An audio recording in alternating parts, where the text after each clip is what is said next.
Pertama gini, temuan apa yang menjadi dasar ketika OCCRP ini mengambil sebuah kesimpulan bahwa Pak Jokowi tokoh terkorup, sedangkan proses peradilan belum ada. Lantas kemudian sudah merilis, bahkan memframing seakan-akan Pak Jokowi ini sebagai tokoh paling korup sedunia. Menurut saya ini bukan sebuah sikap yang terhormat dari sebuah lembaga investigasi. Makanya jujur saya curiga jangan-jangan ini sengaja proksi intelijen yang melakukan propaganda yang ingin menghancurkan tokoh-tokoh bangsa ini yang dicintai oleh rakyatnya. Artinya apa yang dilakukan OCCRP ini tidak akan mempengaruhi cinta keilmuan yang baik juga begitu ya.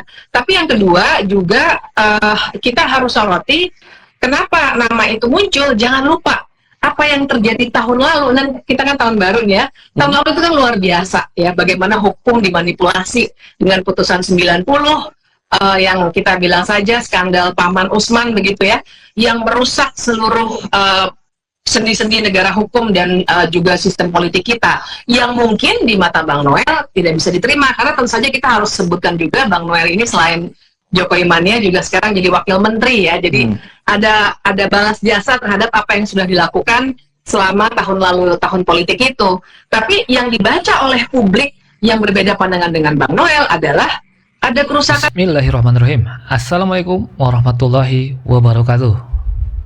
Kembali lagi di channel Blog Pol. Terima kasih sobat sudah hadir di video ini. Semoga sobat selalu dalam keadaan sehat, selalu diberi lindungan Allah, dan selalu diberi rezeki yang berkah dan berlimpah. Amin ya Allah ya Rabbal Alamin.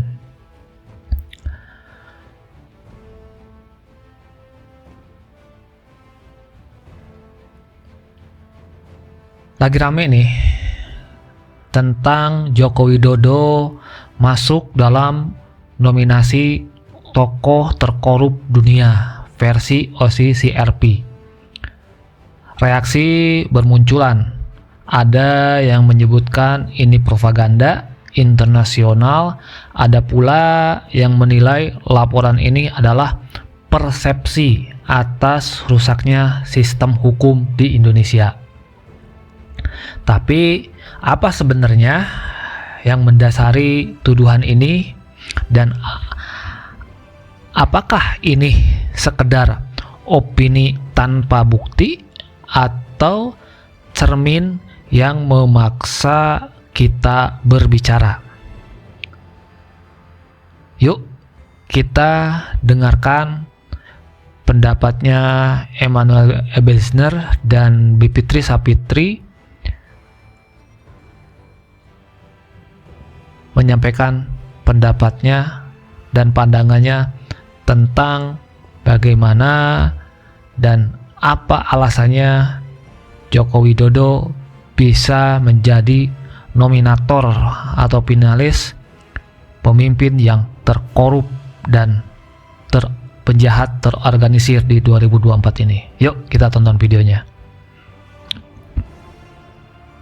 Kompas Petang Saudara, Presiden ke-7 Indonesia Joko Widodo merespons dirinya masuk dalam daftar tokoh terkorup dunia yang dirilis Organized Crime and Corruption Reporting Project atau OCCRP. Jokowi meminta bukti dan menganggap tuduhan itu sebagai fitnah dan framing jahat. Menanggapi dirinya masuk dalam nominasi tokoh kejahatan terorganisasi itu, Jokowi meminta bukti.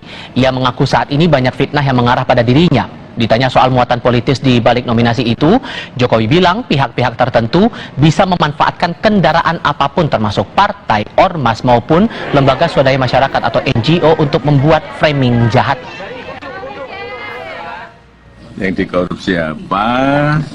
Ya dibuktikan. Banyak sekali fitnah, banyak sekali framing jahat, banyak sekali tuduhan-tuduhan tanpa ada bukti. Itu yang terjadi sekarang kan. Jadi menurut Bapak itu muatan politik? Ya ditanyakan aja. Tanyakan aja, orang bisa memakai kendaraan apapun lah. Bisa pakai NGO, bisa pakai partai, bisa pakai ormas untuk menuduh, untuk membuat framing jahat, membuat tuduhan jahat-jahat seperti itu. Nama Joko Widodo masuk dalam daftar tokoh terkorup dunia versi Organized Crime and Corruption Reporting Project atau OCCRP. Meski lembaga itu menempatkan Bashar al-Assad sebagai tokoh dunia paling korup, OCCRP sempat merilis mantan Presiden Indonesia Joko Widodo masuk dalam nominasi tokoh terkorup dunia bersama Presiden Kenya William Ruto, kemudian Presiden Nigeria Bola Ahmed Tinubu, mantan Perdana Menteri Bangladesh Sheikh Hasina, dan pengusaha India Gautam Adani. Para nominasi ini didapat dari pembaca, jurnalis, juri, diantaranya pendiri OCCRP Paul Radu dan Drew Sullivan. Menanggapi masuknya Presiden ke-7 RI Joko Widodo dalam daftar tokoh terkorup dunia versi OCCRP, Ketua Umum Jokowi Mania Immanuel Ebenezer mempertanyakan kredibilitas dan keberpihakan lembaga itu. Ebenezer antara lain bilang, kredibilitas dan netralitas tim penilai OCCRP sangat meragukan. Terbukti, katanya, dari hasil penilaian mereka yang ngawur apa yang dikorupsi Jokowi. Ketika ada pihak yang berusaha menyerang Indonesia dengan memojokkan mantan pemimpin nasional, kita harus bersatu melawan ini. Ia menambahkan, ini soal martabat kita sebagai bangsa, jadi masalah ini tak bisa dianggap remeh. Kami kutip dari laman occrp.org.in. Organisasi ini didirikan oleh wartawan senior investigasi Drew Sullivan dan Paul Radu pada tahun 2007 di Eropa Timur. Lembaga itu merupakan organisasi jurnalisme investigasi terbesar dunia yang berkantor pusat di Amsterdam, Belanda dan memiliki staf di 6 benua. OCCRP, organisasi berita nirlaba dengan sejumlah mitra di berbagai negara. Kami bahas lebih lanjut soal nama Joko Widodo yang masuk nominasi tokoh terkorup dunia versi OCCRP bersama sejumlah narasumber yang terhubung lewat sambungan dalam jaringan. Sudah bergabung saat ini Ketua Umum Jokowi Mania Immanuel Ebenezer dan Dewan Pengurus Transparency International Indonesia atau TII Bivitri Susanti. Selamat sore semuanya, apa kabar? Selamat sore. Terima kasih semuanya sudah bergabung. Selamat tahun baru sebelumnya. Bang Noel, begini, Anda sempat menyampaikan dalam rilis kepada wartawan, Anda meragukan kredibilitas lembaga ini. Hal apa yang menurut Anda paling meragukan, terutama masalah penilaian terhadap nama Joko Widodo ini? Pertama gini, temuan apa yang menjadi dasar ketika OCCRP ini mengambil sebuah kesimpulan bahwa Pak Jokowi tokoh terkorup, sedangkan proses peradilan belum ada. Lantas kemudian sudah merilis, bahkan memframing seakan-akan Pak Jokowi ini sebagai tokoh paling korup sedunia. Menurut saya ini bukan sebuah sikap yang terhormat dari sebuah lembaga investigasi. Makanya jujur saya curiga jangan-jangan ini sengaja proksi intelijen yang melakukan propaganda yang ingin menghancurkan tokoh-tokoh bangsa ini yang dicintai oleh rakyatnya. Artinya apa yang dilakukan OCCRP ini tidak akan mempengaruhi cinta rakyat Indonesia terhadap Pak Jokowi sebagai pemimpin. Gitu. Dan saya rasa ini kita harus lebih berhati-hati ke depan ya. Saya nggak tahu ke depannya apalagi yang akan dilakukan oleh lembaga-lembaga internasional terkait Indonesia ke depan, karena mereka melihat Indonesia ke depan ini kan semakin maju dan semakin bagus. Apalagi kita lihat pemerintahan Pak Prabowo ini ke depan ini kan pemerintahan berkelanjutan. Banyak tugas PR bangsa ini akan ditargetkan untuk lebih maju dan lebih cepat. Apalagi kita menghadapi 2045 adalah tahun emas untuk bangsa ini. Makanya ada narasi besar untuk menuju 2045 yaitu Indonesia yang Indonesia unggul gitu. Oke. Jadi kita kalau melihat dari proses penilaiannya disebutkan bahwa ini dilakukan proses voting, kemudian ada jurinya, Bang. Bagian mana yang Anda ragukan? Loh, kita nggak tahu mereka dari mana bukti-bukti bahwa Jokowi korup. Apakah ada proses peradilan, adakah semacam keputusan pengadilan? Harusnya ada parameternya dong. Jangan lantas membuat framing, kemudian disebarkan, dirilis tanpa ada sebuah keputusan hukum. Ya ini kan pelanggaran juga dong. Makanya saya bilang saya mempertanyakan kredibilitas keputusan itu. Dasarnya apa gitu loh. Kalau dasarnya opini, ya siapapun bisa melakukan opini. Akhirnya saya bilang ini bukan sebuah opini jahat saja, tapi ini propaganda yang merusak sengaja diciptakan oleh lembaga investigasi. Dan lembaga investigasi ini juga bisa kita paham sekali ya kerja-kerja intelijen internasional dalam merusak tokoh-tokoh bangsa Oke. di manapun ya, di negara manapun. Oke, silakan Mbak Mereka Fitri ini sebagai menciptakan opini. Oke, Mbak Fitri sebagai rekannya DTI ini kan rekanannya dari OCCRP ini. Jadi kalau pertanyaannya Bang Noel tadi, indikatornya apa? Ngejelasinnya gimana tuh? Jadi begini, bukan rekanan dalam arti kami yang bikin riset tuh nggak ada ya. Jadi memang OCCRP itu jaringan besar dari orang-orang atau jurnalis yang melakukan investigasi. Dan ini sangat lazim.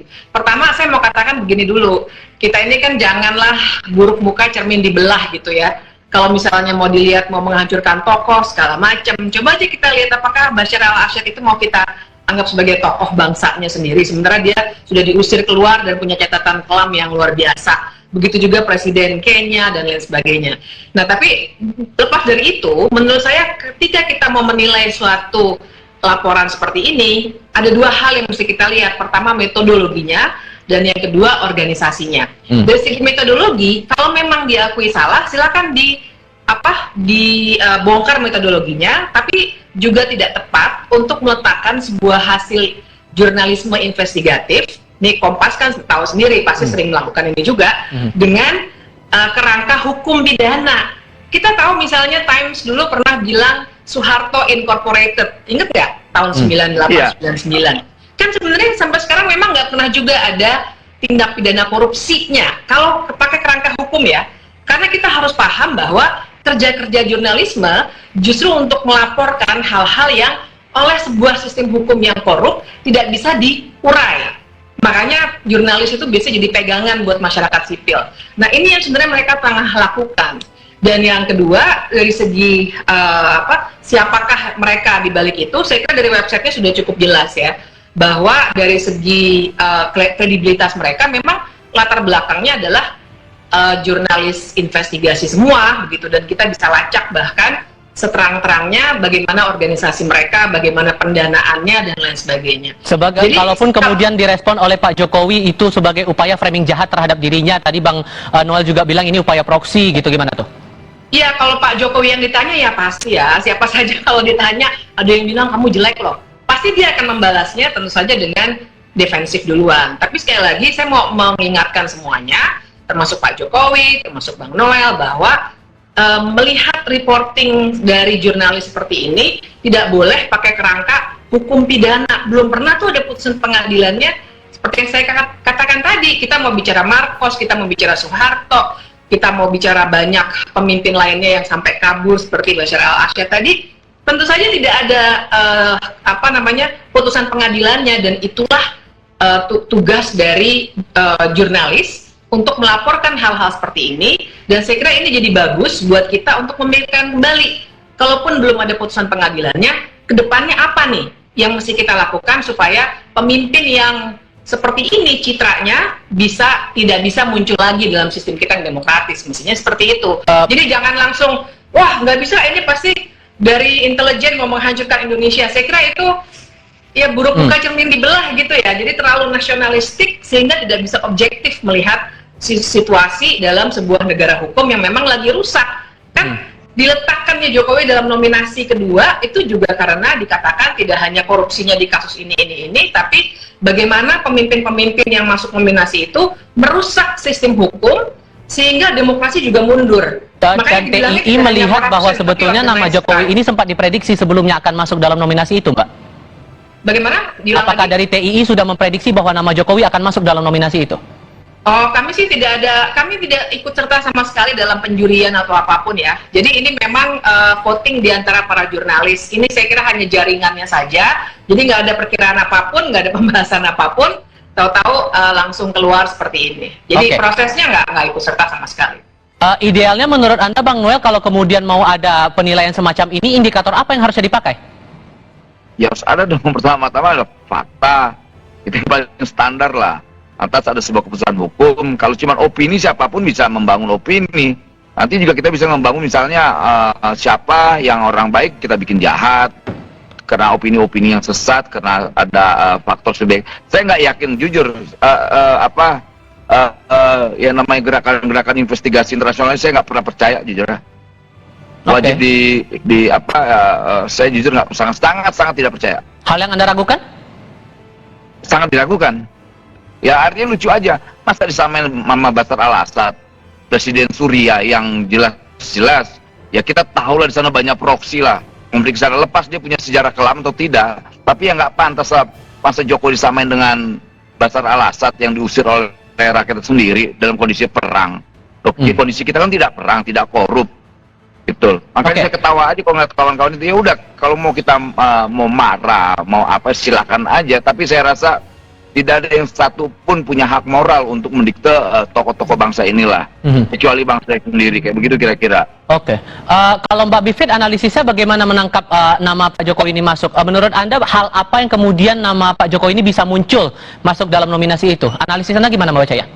Pertama gini, kita harus pahami report atau laporan-laporan seperti ini adalah persepsi. Sama kayak IPK ini sebentar lagi akan keluarkan indeks persepsi korupsi. Dan banyak lagi, bahkan Kompas, Litbangnya juga sering melakukan persepsi-persepsi publik itu seperti apa. Jadi bacalah dengan cara itu.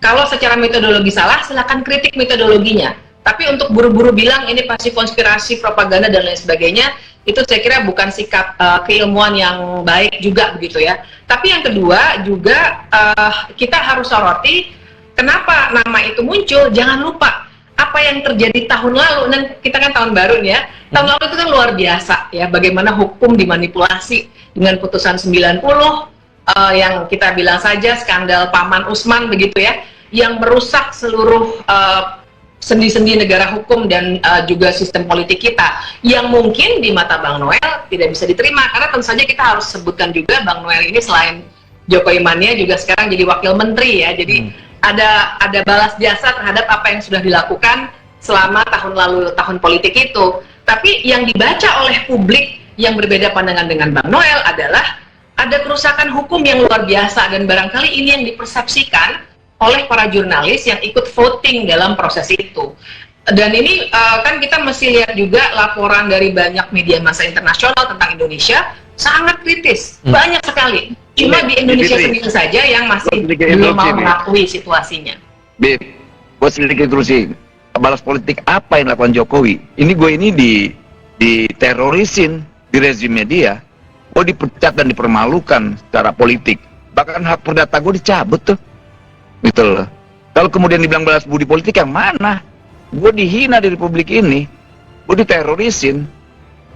Ya nanti itu kita bisa diskusikan lebih lanjut ya, tapi kita harus melihat juga jadi gini, jangan ada dianggap bahwa pandangan yang berbeda Pak yang masih balas menganggap politik, Jokowi itu tidak tokoh ada balas bangsa. politik, nggak ada balas politik. Gue dihina di bangsa ini, gue diteroriskan, kemudian hak perdata gue dicabut. Mungkin saja begitu, tapi ada kontras yang luar biasa di antara kita ketika Bang Noel masih bilang Jokowi tokoh bangsa. Sementara banyak sekali pandangan di publik yang bukan bagian dari rezim yang mengatakan ini loh dosa-dosa Jokowi seperti ini, Ya, terutama pada pemilu kemarin. Dan tidak ada yang sedikit pun gue melarang atau menyangga apa yang disampaikan kawan-kawan. Ya nggak apa-apa, itu hak kritik kawan-kawan, itu hak demokrasi kawan-kawan untuk menyampaikan pandangan politiknya, pandangan kritisnya, dan kita tidak larang. Tapi kemudian ada ofensif dari luar didasari oleh persepsi, kemudian investigasi yang nggak mendasar, yang itu membuat kita sebetulnya nggak bisa. Apa yang dilakukan itu serangan terhadap bangsa ini, bukan terhadap Jokowi menurut saya. Dan jangan sampai kita proksi-proksi luar ini malah bisa mempengaruhi opini, membuat narasi-narasi yang menurut saya malah menyesatkan kita sebagai warga bangsa gitu loh, Fit. Kalau kemudian diungkit begini, karena belum lama ini sebelum siaran ini Bang, ICW sempat menyampaikan juga pandangan mereka atas nama Jokowi masuk dalam nominasi itu, salah satunya adalah upaya pelemahan KPK lewat revisi undang-undang. Menurut Anda beralasan nggak itu? Nah itu bagus. Nah dari sudut pandang kawan-kawan ICW ini loh, karena lemahnya KPK dan sebagainya, kita senang aja, nggak masalah, gitu loh. Nah, kemudian yang buat kita marah itu kok disandingin dengan Bashar al-Assad, kemudian pemimpin dari Afrika mana itu? Kan nggak gila bangsa ini kok nggak merasa dihina. Enggak, menurut saya dengan, sih kita objektif aja. Saya tidak merasa, saya tidak punya nasionalisme sempit ya. Menurut saya kita objektif aja. Mereka tidak menjelek-jelekan bangsa ini. Mereka sedang menyoroti bahwa ada seorang tokoh yang dianggap luar biasa di Indonesia, tapi sebenarnya dia punya dosa-dosa yang sebenarnya perlu dibongkar oleh para jurnalis investigasi ini, yang pengadilan tidak mampu juga membongkarnya karena bahkan dalam banyak kasus pengadilannya justru sudah terkooptasi seperti waktu putusan 90 itu keluar. Situasinya harus dibaca seperti itu, jadi jangan dengan kacamata nasionalisme yang sempit. Ini Pit, gue ini bukan seorang ultranasionalis, gue orang yang paling rasional lah dalam melihat kritikan-kritikan. Kita ini semangat demokrasi, gue masih punya semangat untuk menjaga demokrasi lebih baik, tapi kemudian ada ofensif dari luar ya, kita bisa berbeda dalam sudut pandang ini. Tapi sekali lagi, ini bukan soal gue seorang ultranasionalis lah ya, orang yang sangat rasional dalam berpikir gitu. Dan Kemudian sesungguhnya kawan-kawan kalau menurut mengkritik Anda dari Bang sudut Noel, pandang. selama Pak Jokowi jadi presiden itu semangat anti korupsi seperti apa sesungguhnya dibangun yang bisa membantah penilaian dari OCCRP ini? Gini, saya sih sepakat dengan misalnya kayak kawan-kawan menyampaikan terkait undang-undang MK, lantas apa, ya nggak apa-apa, itu bagian kritikan yang bagus gitu loh. Dan bahkan saya termasuk bagian kawan-kawan yang mengkritik hal itu gitu loh. Saya banyak hal yang kita lawan saat itu, banyak Oke. hal kok. Dan B Fitri sama secara sudut pandang dengan kita yang ada di ya kayak saya beginilah. So follow up apa yang harusnya bisa ditunjukkan begitu Mbak Bivit dari munculnya nominasi ini?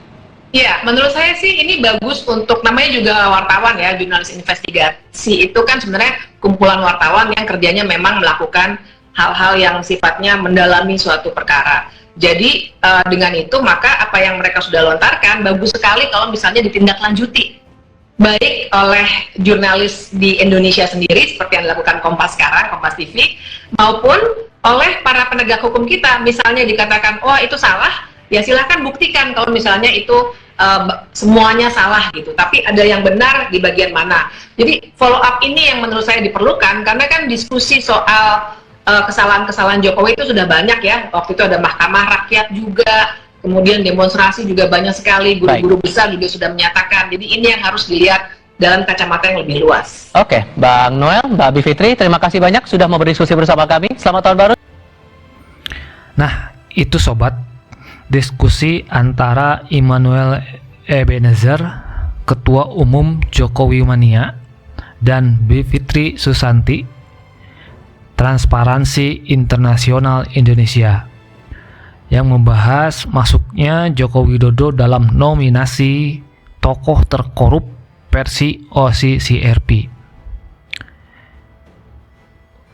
Ebenezer atau Immanuel mempertanyakan kredibilitas OCCRP dan menilai bahwa tuduhan ini bagian dari framing jahat tanpa dasar hukum. Ia menganggap pembentukan opini semacam ini sebagai bentuk propaganda internasional. Namun, Bivitri Susanti menjelaskan bahwa laporan OCCRP tidak semata-mata berbasis keputusan hukum, melainkan persepsi atas tindakan atau kebijakan yang dianggap merusak sistem hukum dan demokrasi. Ia mengingatkan pentingnya memahami laporan seperti ini dalam kerangka jurnalis investigasi, bukan hukum pidana. Nah ini sobat ya, jadi ya jangan menganggap bahwa ini tentang hal pidana, tapi ini adalah suatu hasil dari jurnalis investigasi, hasil dari investigasi bahwa para wartawan investigasi itu melihat suatu data, suatu fakta yang ada dan terjadi, bahwa emang mungkin ya ada hasil-hasil yang menganggap bahwa Indonesia itu ada kerusakan hukum dan demokrasi, sehingga OCCRP merilis bahwa Jokowi termasuk tokoh yang terkorup dan terjahat, terorganisir di 2024 ini ya. Jadi itu hasil investigasi. Nah, kayak tadi OCCRP itu kan jurnalis, dia istilahnya mengeluarkan data-data atau berita yang tidak pernah diberitakan oleh pemberita lainnya gitu. Dia emang khusus untuk menyoroti investigasi tentang kejahatan-kejahatan internasional dan korupsi. Ini jadi Bitri Susanti ini jangan fokus langsung bahwa ini propaganda, tapi kita lihat kenapa sih gitu. Seorang jurnalis investigasi aja menyebutkan kayak gini, berarti ada salah. Ya kita harus selidiki apa gitu dan temukan fakta-fakta dan data-data lainnya. Jangan langsung tentang hukum pidana bahwa ya itu jahat atau gimana gitu. Di sini Bitri juga mengkritik kecenderungan untuk langsung menyebut tuduhan semacam ini sebagai konspirasi atau propaganda tanpa mengkritisi metodologi di baliknya. Ia menyoroti berbagai masalah hukum di Indonesia yang mungkin menjadi dasar munculnya nama Jokowi dalam nominasi ini, termasuk persepsi negatif dari skandal besar yang terjadi di tahun sebelumnya. Itu kembali lagi kepada pandangan kita masing-masing, mau ngikutin pandangan Bang Nul atau Bipitri Sapitri, yang notabene kalau Bang Nul menganggap bahwa yaitu tidak berdasar hukum, itu tidak berdasar hukumnya, dan itu hanya konspirasi atau propaganda internasional. Tapi kalau menurut Bipitri yang secara objektif menilai OCCRP itu yang harus dipelajari atau metodologinya. Kenapa bisa menentukan itu, berarti ada sesuatu hal yang salah sehingga mereka merilis berita tersebut. Yuk, gimana tanggapan sobat semua? Tanggapi yuk di kolom komentar. Terima kasih sudah menonton. Assalamualaikum warahmatullahi wabarakatuh.